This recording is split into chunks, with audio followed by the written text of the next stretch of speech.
Thank you, moderator. I'm Victor School, a student of yours at Uganda Pentecostal University. In my second year, who doubles as the Guild President currently of the 18th year that Uganda Pentecostal since its inception in 2003. The conduct of Guild election is just simple as any other university in the country because it just takes a simple procedure where you must be a second year student. Like if you study law, you must be a second year student. Well, if you study other courses like journalism, like education, you must be also in your second year, clocking to third year.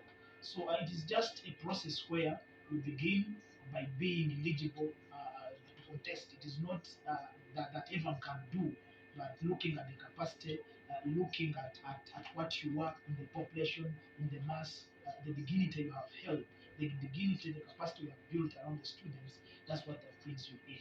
So first the procedure comes in by having the electoral commission commissioned under the dean of student because the guild are the students, so they are under the dean of students.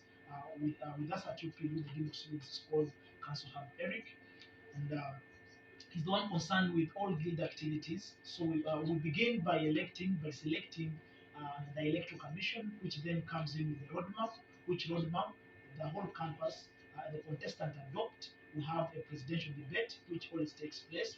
Then after the presidential debate, then we have elections. Elections, they are by ballot. They are not maybe by college staff like other universities like KIU. For us, we make the ballots. It is by universal suffrage. So that's how we make it as UPU. So then after that, we have the swearing-in ceremony. Then election process is done. Then the president takes in office. Thank you. Of course, in that process, you understand the guild elections. It is a public election.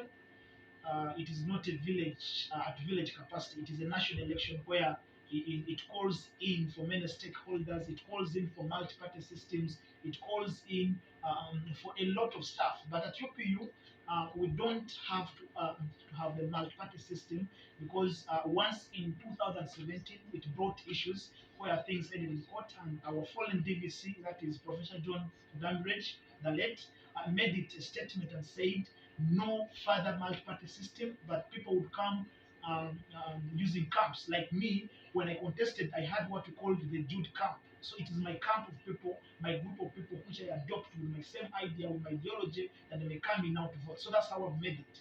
So it would be one of the challenges that I've got, and maybe others are based on ethnic capacity, others are maybe on class level, some simple branches between the students.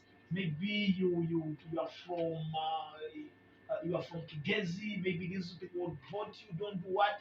The number of the voters may not only depend on your ideas, but it may depend on how many people in your ethnic group are. So that's how the challenge comes. Like me, personally, I'm actually from the Rwenzori region.